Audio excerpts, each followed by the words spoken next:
세상을 바꾸는 힘. 최영일의 YTN 뉴스 정면 승부.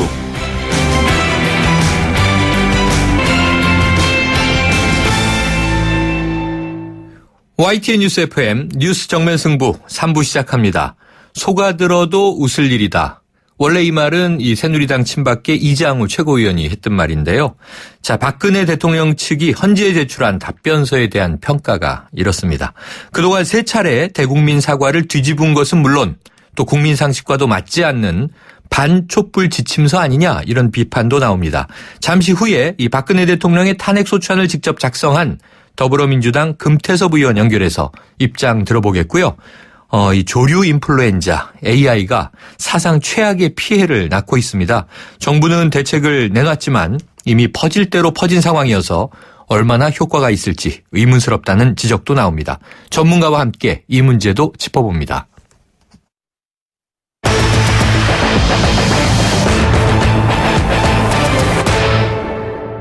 네, 검사 출신이시죠? 더불어민주당의 금태섭 의원 연결합니다. 금 의원님, 안녕하십니까? 예, 안녕하십니까. 금태섭입니다. 네, 이 탄핵소추안 직접 초안 작성하셨죠? 예, 그렇습니다. 거기에 대해서 지난 금요일에 대통령 이 변호인, 그러니까 대리인들의 조목조목 반박이 나왔는데요. 예, 들으시면서 어떤 생각 하셨나요? 예, 뭐 이런 말씀을 드려도 될지 모르겠는데 좀 죄송한 말씀이지만 수준 이하라는 생각이 들었습니다. 네네. 사실 거의 모든 그 헌법학자들이나 전문가들이 탄핵 사유가 충분하다고 하고 있고, 네. 이 대리인단을 구성하는 변호사들이 헌법 실무 경험이 거의 없으신 분들이라서, 네. 어차피 탄핵이 안 된다고 말씀하시기보다는 뭐 시간을 끄는 내용이 많다고 생각을 했는데, 네. 많을 거라고 짐작은 했는데, 그렇다고 하더라도 이 보면서 야, 이게 역사에 남는 기록이고 나중에 법 공부하는 학생들이 볼 텐데 네네. 대통령의 대리인단이 이렇게 써도 되나 하는 엉뚱한 생각까지 들죠. 수준 이하 이렇게 지금 평가해 주셨는데요. 예. 그런데 이게 이 계속 실시간 검색어에 나오는 게 낯선 단어들이 많이 등장했습니다. 뭐 예. 키친 캐비닛, 화이트하우스 버블. 자, 이 최순실의 역할이 키친 캐비닛이다. 뭐 지인이나 측근의 의견을 참고한 정도다. 미국 대통령들은 비일비재 이런 일을 한다. 자, 이런 얘기인데 어떻게 보십니까? 네, 뭐 좋게 말씀드리면 뭐 개성 넘치는 표현이라고 생각합니다. 네. 그런데 이게 말하자면 진지하게 검토를 했다면 이 주장을 처음 한 사람이 새누리당 이정현 대표였거든요. 아, 그래요? 네. 저도 연설문 쓸 때 친구나 아는 사람으로부터 도움을 받습니다. 그 얘기 있었죠? 예, 그 주장이 설득력이 있었으면 이정현 대표가 아직까지도 그 주장을 하셨을 텐데, 네. 이 여론의 집중 포화를 맞고 쭉 들어가지 않았습니까? 맞습니다. 누가 보더라도 이거는 그냥, 아니 정치인들도 뭐 가족이나 친구로부터 충고를 들을 수 있지만, 네네. 그게 아니라 실질적인 결정권을 넘기고 국가 기밀을 미리 알려주고 하는 건데, 네. 그래서 지금은 이정현 대표도 하지 않는 주장을 키친 캐비넷이나 뭐 이런 들어보지 못한 말을 써서 말을 한다고 해서 이게 설득력을 가질 수는 없는 거거든요. 네네. 이게 진지한 검토를 한 것이 아니고 어떤 변호사님 한 분이 그냥 막 쓴 게 아닌가 그런 느낌이 듭니다. 그래요. 자, 그리고 이 노무현 또 이명박 전 대통령을 언급한 대목이 나왔어요. 적절했다고 보십니까? 이것도 그 소송 기술상으로도 적절치 않았다고 보는데요. 네. 사실 노무현 대통령 사례나 이명박 대통령 사례하고 비교할 것도 아니지만 이런 식으로 말을 하면 이제 재판관들이 보기에 어떤 느낌이 드냐 하면 나도 잘못했지만 다른 사람들도 잘못했다. 본인의 잘못을 인정하게 비치거든요. 네네. 이건 무의식적으로 대리인단도 탄핵 사유는 된다. 그러나 왜 우리만 그러냐. 네. 이렇게 얘기하는 건데 대단히 현명한 선택이 아니라고 보입니다. 네. 자, 이 일반 국민들이요. 예. 조금 엉뚱하다고 생각했던 대목이 있는데 최순실 씨에 대해서 연좌제라는 표현을 썼습니다. 이게 주로 혈연, 친인척 관계에 대한 거 아닌가? 우린 이렇게 알고 있는데 자, 이거를 법률가가 모르고 쓰진 않았을 텐데 어떤 의도로 보십니까? 저도 납득이 가지 않습니다. 이거는 뭐 주로 그렇게 쓰는 것이 아니라 연좌제라는 것은 뭐 가족이나 친척 중에 어떤 잘못을 저지른 사람이 있었을 때 본인이 책임이 없더라도 그 불이익을 받는 것을 말하지 않습니까? 그렇죠, 그렇죠. 그리고 실제로 우리는 그 불행한 역사 때문에 연좌제가 있었고, 네네. 이것 때문에 헌법에도 연좌제를 인정하지 않는다는 말이 들어갈 정도로 온 국민이 사실 알고 있는 얘기입니다. 네네. 근데 최순실 씨하고 박근혜 대통령하고는 아무 인척 관계가 없는데, 네. 차라리 뭐 측근이 저지른 딜이지만 박근혜 대통령은 몰랐다. 이렇게 표현하면 모를까 연좌제라고 썼으면 네. 납득이 안 가는 것이 이게 실제로 변호인단이 작성을 한 걸 누가 검토라도 한번 해봤으면 네네. 하다못해 민정수석실에서라도 봤으면 이 표현은 빠졌을 것 같은데 이거 제대로 검토도 안 된 것이 아닌가 하는 느낌이 듭니다. 아니 그러니까 최 씨 가문 아니냐 뭐 이런 국민들의 또 이 그러니까 뭐 조소가 나와요. 가족 아니냐 그런 패러디가 막 등장하고 네. 있는 건데 어떻게 이런 수준의 답변서가 나올 수 있는지 이게 쭉 읽어보면은 제 입장에서도 상당히 진지하게 읽었는데 네. 날카로운 지적이라거나 혹은 뭐 이것 때문에 심리에 시간이 좀 걸리겠다거나 네. 그럴 만한 대목을 찾기가 참 어렵습니다. 그래요. 그래서 어떻게 보면은 그래도 대통령인데 박근혜 대통령이 변호사를 구하기도 아주 굉장히 힘들구나. 네. 그런 생각이 듭니다. 자, 그리고요, 또 요런 대목이 있습니다. 1% 미만, 이렇게 수치가 제시가 됐습니다. 이게 법적 다툼을 벌이는 거니까 또 학술적으로 이 통계를 인용하는 것 못지않게 좀 엄격해야 되지 않나 싶은데 대통령의 국정수행 총량 대비 최순실 등의 관여 비율을 계량화한다면 1% 미만이다. 이런 주장인데요. 자, 이 최순실을 일단 잘못 믿었던 것이 정치적 도의적 책임일 뿐 법적 탄핵 사유가 될 수 없다. 이런 취지로는 읽히는데 이 대목이 의미가 있나요? 법적으로? 아니 이것도 대단히 창조적인 표현인데요. 창조적인 표현인가요? 일단 국정수행을 그 퍼센트로 계량화한다는 것도 참 발상이 놀랍고 더군다나 굳이 그 반박할 필요가 있는지 모르겠지만 보면은 남북 관계에 관한 거, 외교에 관한 거, 장차관에 관한 거, 또 그 검찰총장 인사에 관한 거 정말 중요한 결정에 관해서 최순실이 결정하고 관여한 것이 많이 나오는데 네. 이것을 가지고 1%라고 한다면 과연 무엇이 그 99%인지 지금 사실 헌법학자들은 우리나라 정도 되는 나라에서 대통령이 재벌 총수들을 한 명씩 만나서 내가 만든 재단에 돈을 내라. 네. 이거는 너무나 많은 헌법 원칙을 어기는 것이기 때문에 네. 정말 탄핵 사유가 적기가 힘들 정도로 넘친다는 건데 네. 이런 엄청난 잘못을 저지러 놓고 국정의 1%라고 표현하는 것은 정말 상식에도 맞지 않는 표현입니다. 네. 자, 돌이켜보면 이 탄핵 표결 전에 말이죠. 여야가 세월호 7시간을 넣을 것이냐 말 것이냐 가지고 다소 공방이 있었습니다. 맞습니다. 탄핵 가결이 되겠는가, 여당 비박계가 얼마나 참여하겠는가 좀 우려도 있었는데 이 대목에 대한 이제 답변도 나왔어요. 당시 청와대에서 정상 근무하면서 피해자 구조에 힘썼다. 따라서 이 세월호 7시간이 탄핵 소추의 사유가 될 수 없다. 이런 주장인데 요게 제가 하나 금 의원님께 여쭤보려고 했던 게 헌법 10조를 인용했는데 생명권 보장을 해야 한다라고 하는 그 헌법의 규정이 국가의 의무를 언급한 것이지 대통령의 의무는 아니다. 이런 논리가 되는 건가요? 국가의 의무라는 것이 결국 대통령을 비롯한 정부를 구성하는 사람들의 행동을 통해서 보장이 되는 겁니다. 네. 그리고 이 생명권이라는 것은 그 헌법상 여러 가지 기본권이 규정돼 있지만 그 중에 가장 근본이 되는 권리입니다. 생명이 없으면 무슨 표현의 자유 이런 거 다 필요 없지 않습니까?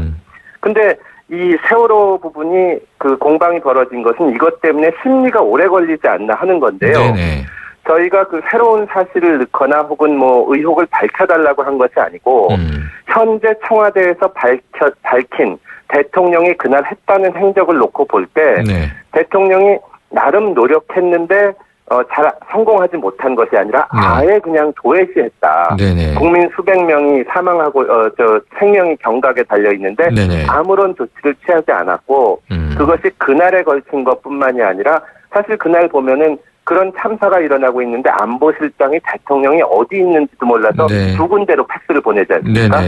그리고 평상시에 심지어 비서실장한테도 행적을 안 알려줬다는 건데 그것은 결국 국가라는 것이 언제든지 사고가 날 수 있고 문제가 생길 수가 있고 국민의 안전이나 생명을 위태롭게 하는 사태가 생길 수가 있는 건데 그것이 어떤 특정한 날짜에 무슨 문제가 생겨서 이 구조가 이루어지지 않은 것이 아니라 애초에 그 구조를 할 수 없는 그 시스템을 만들어 놓은 겁니다. 네. 전쟁이 나도 대통령이 어느 건물에 있는지 알 수 없게 만들어 놨는데 그렇다면 현재 밝혀진 사실만 놓고 보더라도 생명권 보호 규정을 위반한 것이다. 저희는 그렇게 판단을 하는데 이 부분은 헌법재판소에서 재판관들이 판단하실 문제입니다. 네, 국민들은 이 청와대에서 정상 근무하면서 피해자 구조에 힘쓴 대목 안에 청와대는 20분, 매체는 90분 얘기하지만 이 또 머리 손질하고 이런 것들이 최선을 다한 것인지 의아스러워하고 있습니다.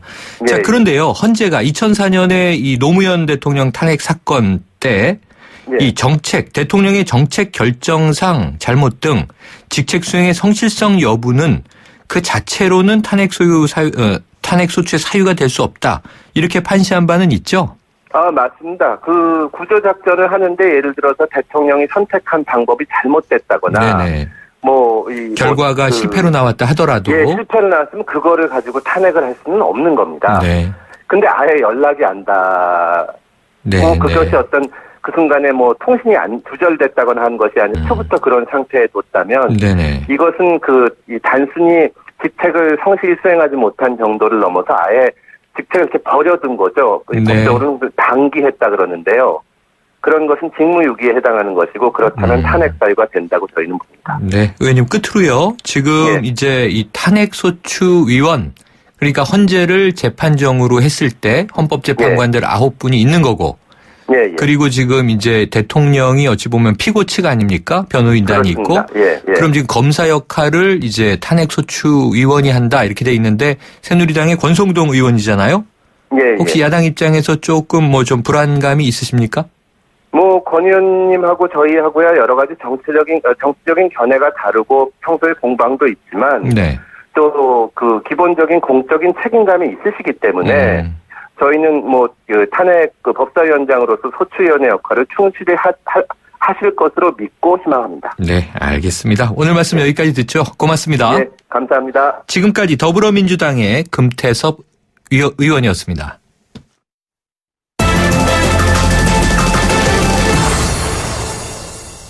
네, 지난달 16일에 발생한 이 고병원성 조류 인플루엔자 AI라고 하는데요. 이 피해가 최악으로 치닫고 있습니다. 급기야 정부는 방역 조치를 강화하는 등 추가 대책을 내고 있습니다만 확산 기세를 꺾기엔 부족하다 이런 지적이 나오고 있는데요. 이 관련 소식을 충남대학교 수의학과 서상희 교수를 연결해서 이야기 나눠보겠습니다. 교수님 안녕하십니까? 네, 안녕하십니까? 네, 지금 이 AI가 걷잡을 수 없을 정도로 퍼지고 있는데, 자, 현재까지 피해 상황 어느 정도인가요? 예, 죄송합니다. 기본적으로 11월 16일 날 처음 농장에서 발견된 이후에요. 한 달 전 만에 2천만 마리 가까이 살처분을 하고 있는데요. 최근에 2014년도에 1월 중순부터 2016년 4월까지 거의 2년 2개월 동안 2천만 마리 살처분했으니까요. 단순 비교하시면 심각도가 상당히 심각합니다. 2년 동안 살처분한 수를 지금 한 달여 동안 벌어지고 있는 거네요? 예, 그렇습니다. 상당히 지금 심각하다. 확산 속도가 빠르다 이런 생각이 드는데 그럼 이 AI에 대한 정부의 규정이나 지침을 좀 보셨을 때 이 상황에 따라서 충분한 대응이 있었다고 보십니까? 사실 매뉴얼 지침은 사실 이렇게 많이 잘 기입도 해놓고 물론 권고사항으로 많이 돼 있지만요. 한마디로 지침이나 그런 것들을 제대로 운영이 안 됐기 때문에 이런 상황이 오는 거거든요. 근데 대표적으로 SOP상의 문제점이 가장 큰 것이 예를 들면 살처분하는 시간이거든요. 매뉴얼상에는 24시간 내에 살처분하도록 돼 있는데 잘 알다시피 거의 10년 이상 발생했는데 살처분을 계속 해왔잖아요. 그러면은 인력 부족하다 이런 것은 벌써 제대로 매뉴얼상 같으면은 다 이렇게 예상 시나리오 해가지고 확보를 했어야 되는데 살처분이 평균적으로 이틀, 4월, 어떤 데는 일주일도 막 걸리고요. 그러면 AI 바이러스는 세균과 달리 소위 말하면 기하급수적으로 전폭 복제가 일어나거든요. 늦게 살처분하면 그게 감염이 되니까 일단은 큰 뭐 잘못된 어떤 그동안의 어떤 매뉴얼은 있으면서도 시행이 제대로 안 된 그런 측면이 있습니다. 아, 그러니까 매뉴얼은 뭐 잘 돼 있는데 지금 말씀하신 네, SOP가 긴급 행동 지침 이렇게 돼 있습니다. 그런데 맞습니다. 이 매뉴얼 상은 문제가 없는데 안 지켜졌다. 네, 그렇죠. 준비를 안 한 거지요. 아, 준비를 안 했다. 결국은 또 우리가 늘 이야기하는 재난의 이 골든 타임을 놓쳤다 이렇게 볼 수 있겠군요. 예, 그렇죠. 뭐 기본적으로 이 지금 상황을 여러 상황을 보면은 결국은 뭐 철새가 옮기는 게 있지만 대다수는 농장 가는 그 인위적인 거라고 방역 당국도 지금 옛날에 역학조사에 다 나와 있잖아요. 네. 그 80% 이상이 기본적으로 이 살처분이나 또 초기 때 철새가 발견됐을 때 문자 이렇게 그냥 보내는 수준으로 네. 소위 말하면 결국은 농장에 어떤 바이러스가 있다는 가정하에 이게 이웃나라 일본처럼 중국의 비상을 걸고 그렇게 했어야 되는데 네. 그게 아니한 어떤 태도에서 지금 최악의 상태로 지금 보이고 있는 거죠. 예. 또 이 패턴이 참 똑같다는 안타까움이 드는데요. 네, 그렇습니다. 그럼 결국 지금 이 AI는 뭐 우리나라에 들어와서 해마다 문제가 된 지 오래됐고요. MB 정부 때는 10년 넘지요. 예. 10년 넘고, 예, 또 MB 때는 이 돼지 살처분도 크게 있었지 않습니까? 예, 그런데 구제역. 예. 자, 결국 그러면 이 정부의 컨트롤 타워가 또 부재한 겁니까? 교수님 보시기에? 예, 기본적으로 지금 저는 생각하는 게요. 사실 이건 구제역이나 AI나 또 국가 재난면실은 계속 발병하고 있잖아요. 네. 근데 사실 농림부의 전문가 를 하고 뭐 국장 레벨이나 또 위에 또 뭐 실장 레벨 실무진을 할 수 있는데요. 그런 분들이 이게 수의학이나 어떤 전염병 전문가가 아니거든요. 네네. 행정 전문가이니까 그냥 이렇게 사실 이 주위에서 아는 분들이나 뭐 언론에 있는 뭐 기자분들도 저한테 많이 하소연하는 게 너무 모른다. 너무 모른다. 네. 예. 저희 말하면 컨트롤 타워가 모르는데 제대로 작동하겠습니까? 컨트롤 타워가 있든 없든 모르는 게 문제다. 예. 사실 지난해에 이 메르스 사태 때도요. 네. 이 보건복지부 문영표 장관 많이 이제 언론에 나왔습니다.만 이분이 보험 전문가였단 말이죠. 예, 맞습니다. 예. 자, 그럼 문제가요. 오늘 뉴스가 현재 유행 중인 게 H5N6형 이렇게 알려졌었는데 또 다른 형질의 바이러스가 발견돼서 이게 한 종이 아니다 이런 얘기가 나와요. 어떤 겁니까? 일단은 경기도 안성천에서 H5N8형인데요. 네. 사실은 2014년도 1월부터 말씀드린 올해 4월 5일까지 국내에 발생했던 그 바이러스와 같은 종류고요. 네. 또 지금의 H5N6와 지병이나 전파성 거의 유사한 그런 바이러스인데 또 공교롭게도 이 기록을 보면요. 농림부에서 보관 4월 5일 날 경기도 안성에 있는 오리에서 마지막 이 바이러스 보고가 있었거든요. 네. 그래서 저는 벌써 농장에 있지 않나 상당히 걱정스럽습니다. 그렇군요. 자, 이렇게 서로 다른 이 두 가지 이상의 이제 변종들이 돌아다니면 이 사태를 수습하는데 더 좀 어려움이 커집니까? 만약에 그렇다면 새로운 바이러스가 있는 인플루엔자 유전자는 이게 좀 대조합이 좀 일어날 수도 있거든요. 네네. 예. 그렇다면은 좀 더 이게 방역이나 또 이게 특히 또 여러 가지 새로운 바이러스 출현 그런 게 염려되기 때문에요.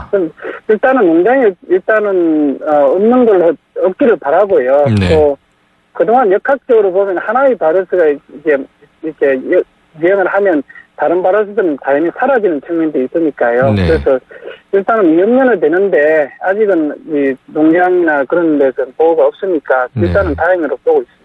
네, 일단은 다행이다. 하지만 계속 예의주시해야 되겠군요. 해야 됩니다. 예. 자, 교수님이 농림축산식품부가요. 오늘 추가 방역 대책을 발표했습니다. 매몰 처분, 이동 통제, 그리고 이제 소독 등 현장 방역을 강화하겠다. 자, 지금 정부가 낸 대책, AI 확산을 좀 막을 수 있다고 보세요?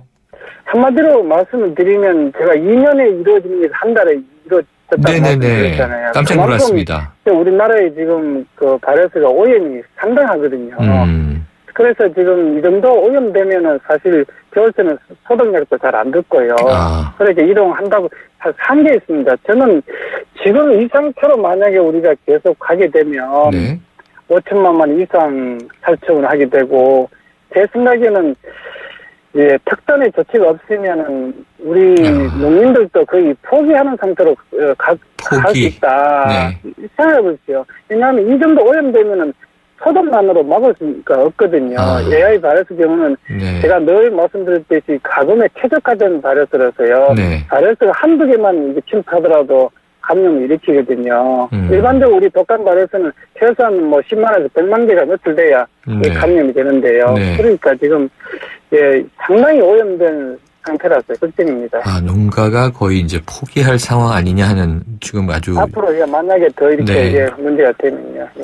자, 지금 이런 소식도 있습니다. 서울대공원이 뚫렸다. 예, 황새가 폐사했다. 또 이 사육 중인 원앙에서 AI 양성 반응이 나왔다. 자, 그렇다면 지금 동물원에 AI가 발생한 건 지금 첫 사례가 되는 거죠?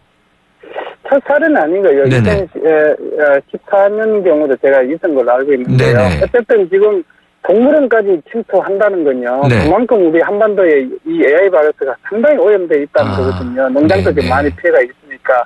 사실 뭐 AI 경우는 알다시피 살처분할 때 그 깃털이 있잖아요. 가전 깃털이에요. 네. 그런 건 수십 킬로 이렇게 공기를 타고 가거든요. 네네. 거기에 AI가 묻어 있으니까. 그래서 물론 여러 가지 요인이 있겠지만 저는 어떤 경기도 쪽에 많이 그 AI가 살처분하고 네네. 오염되어 있으니까 동물원까지 침투할 정도로. 반대로 저는 동물은 그나마 좀 청정 지역이잖아요. 네. 왜냐하면 또 방역도 다른 데보다 상당히 강화를 하고. 그리고 격리돼 있고요. 네. 격리돼 있고 또 소중한 그런 어떤 천연 기념물도 있죠. 기념 많이 있기 때문에요. 그 정도 오염이 된다는 것은 반대로 이제 우리나라에서 방역에 실패해서 오는 그 오염도가 심각하다. 네. 그렇게 보시면 맞을 겁니다. 자, 그 정도로 심각하게 전국적으로 오염돼 있다라는 징후로 예, 볼 수 있겠군요. 자, 그러면은요, 이 대책이 문제인데 아까 특단의 대책이 필요한 거 아니냐 이런 말씀하셨는데 일각에서는 이 백신 사용 얘기도 나옵니다. 백신 접종 필요성 있습니까? 예, 사실은 자꾸 백신을 나쁘게 얘기하는데 저는 이해 안 되고요. 네. 사실 백신만큼 좋은 방역은 세상에 없고요. 네네. 그래서 최후의 수단도 아니고 최선의 수단이 돼야 되고요. 왜냐하면 우리나라는 또 수출하는 국가가 아니거든요. 네네. 그래서 저는 국내에서 지금 5개 동물 백신 회사들이 바로 한 달이면 생산할 수 있거든요. 네. 또 생산 단가도 한 30원 정도 이래밖에 안 하기 때문에. 싸군요.